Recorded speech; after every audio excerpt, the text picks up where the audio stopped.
What is up, everyone? 2015 is back with another video. So again, apologies for not putting out content like I should. Again, just busy with the 3 schools and a lot of work and stuff like that. But with that being said, we back now, and this time I want to take my videos a little differently. Well, I kind of want to do more things and see kind of where that takes me. So here we are. So today I'm going to give you what is good in the summer anime of 2020 and why you should be watching it. Actually, hopefully this will be good to you. Maybe you're wondering if a show is good or not. Hopefully I can help you out with that. There's actually a lot of great and amazing shows that you should check out this season, and my job today is to just help you pick those out. So I want to try to do this video a little differently. Hopefully I'm able to achieve just that in today's video. Yeah, without further delay, let's get into it. If you like this video, make sure you leave a like and subscribe, and yeah, let's get started. So the first anime that I'm going to talk about is, of course, this. Yes, so I'm going to talk about The God of High School. I still will recommend it, even though I really shouldn't against my own will, that you should watch it because it's a good gateway for getting into webtoons and webtoon-like stuff. We already had a break with this with the Tower of God, which again was nowhere near as good as it should have been. And this series kind of follows the same, kind of the same precedent. But I still will recommend that it is a really good show, and you should definitely watch it and check it out.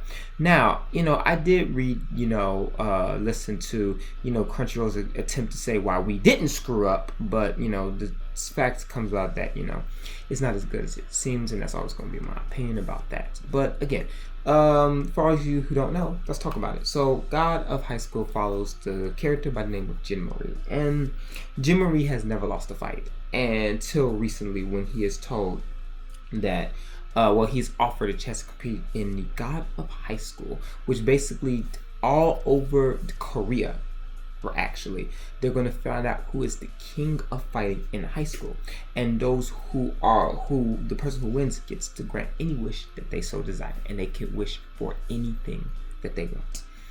What really drew me about this series, again, it's not only is the characters, but how careful it takes fighting in martial arts, and how it incorporates superpowers like that of Dragon Ball Z into martial arts to create one amazing and zany universe. The God of High School is from a Webtoon series that actually is extremely popular in the Webtoon community and well respected. It is one of the OGs of Webtoons and really helped bring webline Webtoons and just other webcomics on the map. If you definitely are trying to get into Webtoons and whatnot, well, you should watch my channel. But I would definitely recommend that you get into The God of High School. And if you want to know a little bit more about The God of High School, about why you should read it, about the anime, I'll leave some links down in the description below that talk about this amazing series. But definitely you should check out God of High School, even though they butchered the plot.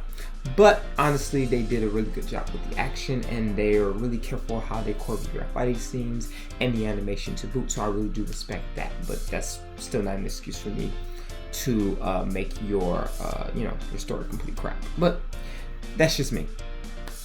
Next series I want to talk about is something that I've actually watched, recently, and it's called Appare Ranman. And a quick note that I probably won't know the names of these shows in English because I literally live in Japan and I use Japanese Netflix. But again, sorry. So hopefully by the picture you can find out the name of English and let me know in the comments below.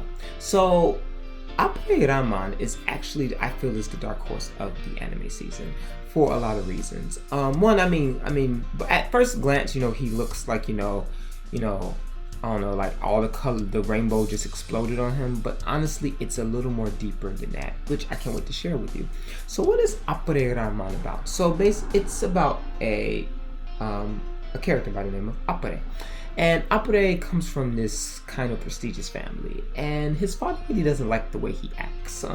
He acts eccentric according to how his family really, is supposed to run. And he has a brother who kind of acts very customary to what his father's liking. Appare, one day decides that he wants to see the world, and so he sets out to see the world. And then he finds out that there's a big racing event for a lot of money, and he decides not only to participate, but that he vows to win against all those, even those who have more money, even those who have better vehicles. He vows to outsmart all of them. What I really like about this show, and I'm really highly recommending it, is the fact that the character is different. And it really shows you how like just different people just think differently, and how different people are just, you know, it shows you a real genius at work. And some of the most quirkiest and non-eccentric people are probably the smartest people that you know. Honestly, not to toot my own horn, you can definitely talk about that with, you know, the content creator in general. I don't look like a genius, or I don't look anywhere near smart, but you know, considering if you really knew my past and just what I did to get to certain points, then, you know, it would explain a lot about me. But that's what Apure really represents to me. He represents how it is okay to be different, and how it's okay to embrace that. And it really explores just a genius mind at work, and how a lot of people really defeat him, even though he has been right about most of the time. What I also like about Apure is the fact that he really sees characters for who they are. I mean, he's very blunt, and he really doesn't care much about, you know, about what people think of him or how he carries himself. He really just speaks from what his heart says or what he sees, and he projects it as such. But in the midst of him doing that, he also sees people for what they are and their true nature, and he takes advantage of that too for his own designs, which I find is very, very intelligent. This is a very intelligent anime, and it's not for those at heart. But if you're looking for something a little different with a little spice, Apure Rama really shows how it is okay to be eccentric, and how eccentric people technically work, because it's not really all just Apure. You have a lot of eccentric characters within the show.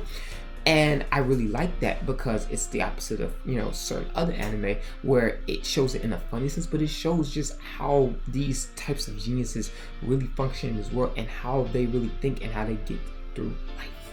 So all in all, I think this is an amazing series that really is a dark horse, and you definitely should check it if you're a big fan of anime. Another anime that I'm highly ready to recommend for the new anime, that is Maogakuen no Futeki Gosha. And basically, I guess it translates, I don't know what this translates into. Like, it translates into like the demon lord that goes to high school and is super overpowered and whatever. It's something like, you would know, the pictures up here, you would know. I really don't know how they translated it in English. But basically, this is probably one of the better series to check out, even though if it doesn't look like it. This is and someone said it, like, it's just so ridiculous. It works so well. So let me tell you about it. So, we follow our homeboy, Ainz Bodigold, the Demon King, who was resurrected after 2,000 years after being killed by his best friend. He basically goes to a very elite school and just flaunts his power about because he knows he can. I wish there was more to the story, but that's actually it. But it's more deeper. What I really like about this story and what makes it work is the sheer fact that he is very comfortable with his ability. He knows who he is, and he tells you to step down.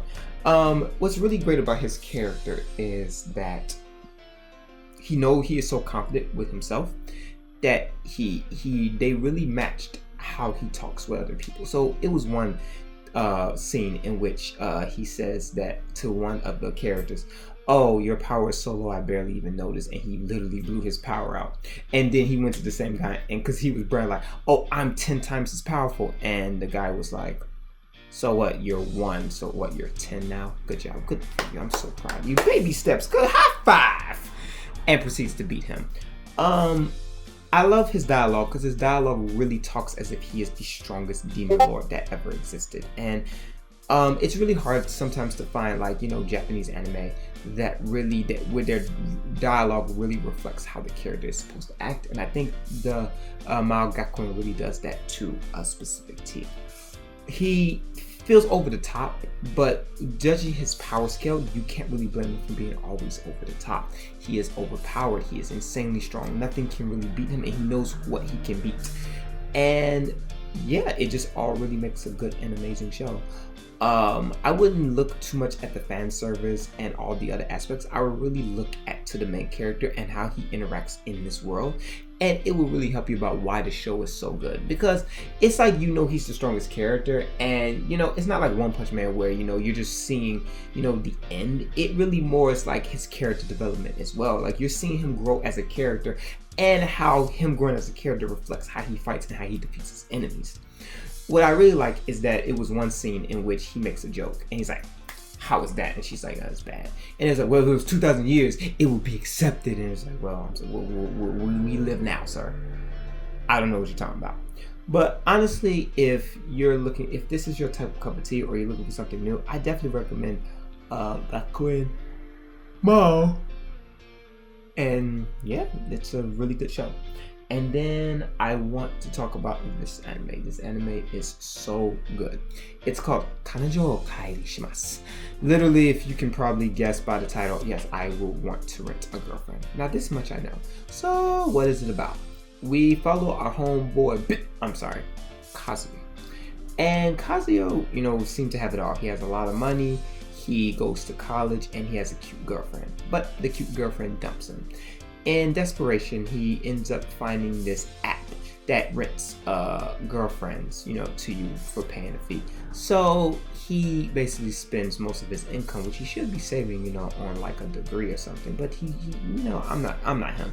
He uses his income to basically pay for a fake girlfriend that will do anything that he wants to an extent, and in order to make his ex-girlfriend very jealous.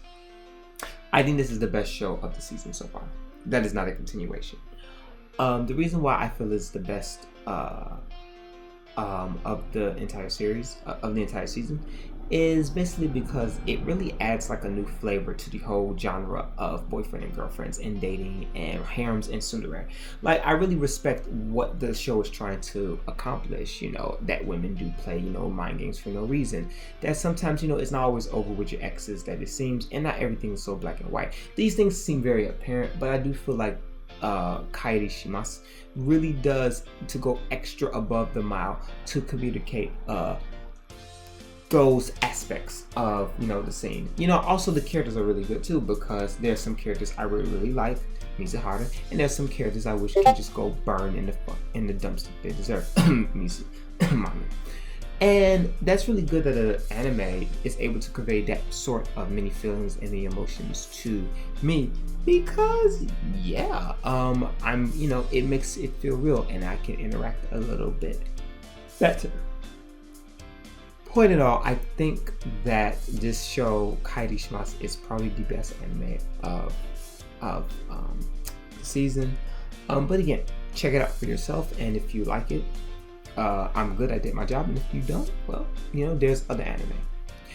And that is my video of the new anime to watch. I'll put a video about all the anime that I'm watching, but I kind of want to make this a little short so that way you just know what and you can get on watching anime. So with that being said, I thank you for watching and listening. Thank you so much, and have a good night.